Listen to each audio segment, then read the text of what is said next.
Hello everyone, I'm Anish Mande, Faculty of English Language, and welcome to my YouTube channel English Age. So guys, today in this video, I'm going to tell you about some idioms and phrases, and they will help you to communicate in English language, and they will garnish your English language. So let's talk about some important idioms. So यहाँ पर सबसे पहले मेरे पास दिया हुआ है a blessing in disguise.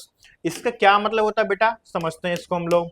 तो blessing in disguise का मतलब ये होता है कि किसी बुराई में कुछ अच्छा ढूंढ लेना, उसे बोलते हैं ब्लेसिंग इन डिस्गस्ट. तो bad but turns out to be good. कुछ हमें लगता था स्टार्टिंग में कि यार ये बुरा है, बट बाद में हमें लगता है वो चीज हमारे लिए सही थी. जो बुरा हो रहा था वही हमारे लिए सही था. तो कई बार हमारी लाइफ में भी ऐसा होता है कि हम कई बार सोचते हैं कितना गलत हो रहा है मेरे साथ, पर बाद में पता चलता है कि जो हो रहा था वही सही था. ठीक है, तो यहाँ पर हम इस सेंटेंस को समझते हैं अ ब्लेसिंग इन डिस्गस्ट. तो इस सेंटेंस के थ्रू आप समझो losing that job was a blessing in disgust. तो यहाँ पे जो इडियम मैंने यूज किया हुआ है, because it pushed me to start my own business. मतलब कि उस जॉब का लॉस होना मेरे लिए ब्लेसिंग इन डिस्गस्ट साबित हुआ, क्योंकि उसकी वजह से ही मैं अपना बिजनेस शुरू कर पाया. ये इस सेंटेंस का मतलब है. तो इस तरीके से हम इसे डेली लाइफ में यूज करो. जैसे आप बोलते हो ना, this is blessing in disgust for me, क्योंकि मुझे कुछ बुरे से कुछ अच्छा मिल गया. जो बुरा हो रहा था उससे मुझे कुछ बेटर ऑप्शन मिला. इस तरीके से हम उसको यूज करेंगे. आगे बढ़ते हैं फिर हम नेक्स्ट स्लाइड को. तो बेटा नेक्स्ट हमारे पास जो इडियम है उसका क्या मतलब, इसको समझते हैं. अ डाइम अ डजन, मतलब समथिंग वेरी कॉमन, जो चीज मेरे लिए बहुत ज्यादा कॉमन, जो हम हर जगह देख सकते हो, that is a dime a dozen. अब इस सेंटेंस के थ्रू भी हम लोग इसे समझ लेते हैं. So these key chains are dime a dozen at tourist place. तो यहाँ पर आप देखिए ये आपका इडियम है.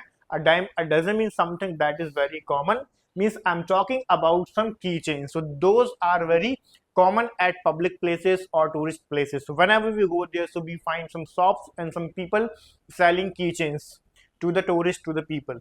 Got it? So let's move for the next idiom. I hope कि समझ आया होगा. Next हमारे पास है all ears. What does it mean to pay attention? बेटा कोई चीज अगर हम ध्यान से सुनते हैं तो उसे बोलते हैं all ears. जैसे when the prime minister speak, all ears are there. तो सब लोग उनको ध्यान से सुनते हैं, ऐसा मैंने बोला. अब एक एग्जाम्पल भी मैं यहाँ पे समझा रहा हूँ. So go ahead, I am all ears, मतलब आगे बढ़ो, मैं सब कुछ सुन रहा हूँ, सब कुछ समझ रहा हूँ. ठीक है, जैसे कोई बच्चा, कोई स्टूडेंट मेरे से कुछ बोलता है तो मैं उससे बोलता हूँ आई एम ऑल ईयर्स, मतलब मैं सब कुछ सुन रहा हूँ, आप बोलते जाइए. इस तरीके से हम इसे डेली लाइफ में यूज करते हैं. अब मेरे पास नेक्स्ट इडियम है, that is all in the same boat. अब इसका क्या मतलब होता है? All in the same boat का मतलब होता है बेटा इन द सेम सिचुएशन. अगर हम सब लोग एक ही सिचुएशन में गुजर रहे हैं तो उसके लिए हम बोलेंगे we are in the same boat, ऐसे बोलेंगे.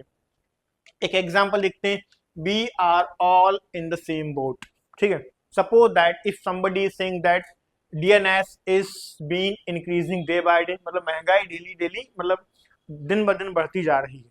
ठीक है, तो हम बोलेंगे we are sailing to the same boat, मतलब हम एक सेम बोट में ही सेल कर रहे हैं, मतलब हम सब लोग एक ही नाव में सवार हैं. मतलब महंगाई बढ़ रही तो आप पर भी उसका असर पड़ेगा, मुझ पर भी असर पड़ेगा, और हम सब पर उसका असर पड़ेगा. ये इसका मतलब होता है.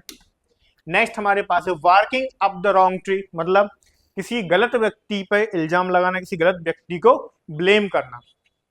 सपोज दैट कि अगर किसी व्यक्ति का कोई चीज खो जाए, किसी का मोबाइल गुम जाए, किसी का पर्स गुम जाए, और वो आपसे आकर बोलता है कि क्या आपने मेरा मोबाइल देखा है, वो आपको ब्लेम करता, तो आप कह सकते हो you are barking at the wrong tree, मतलब आप गलत व्यक्ति पर ब्लेम लगा रहे हो. सेम एज यहाँ पर देखो, you are working at the wrong tree, I haven't seen it, तो मैंने इसको नहीं देखा है. आप गलत व्यक्ति पर चिल्ला रहे हो, गलत व्यक्ति पर आरोप लगा रहे हो. तो इसका मतलब होता है barking up the wrong tree, मतलब किसी गलत व्यक्ति पर आरोप लगाना. सो आई होप कि ये पांचों इडियम्स आपको समझ में आ गए होंगे, और इसी तरह की वीडियोस देखने के लिए आप इस चैनल को सब्सक्राइब भी कर सकते हो, जिससे कि आपको और भी वीडियोस मिलते रहेंगे. Thank you so much.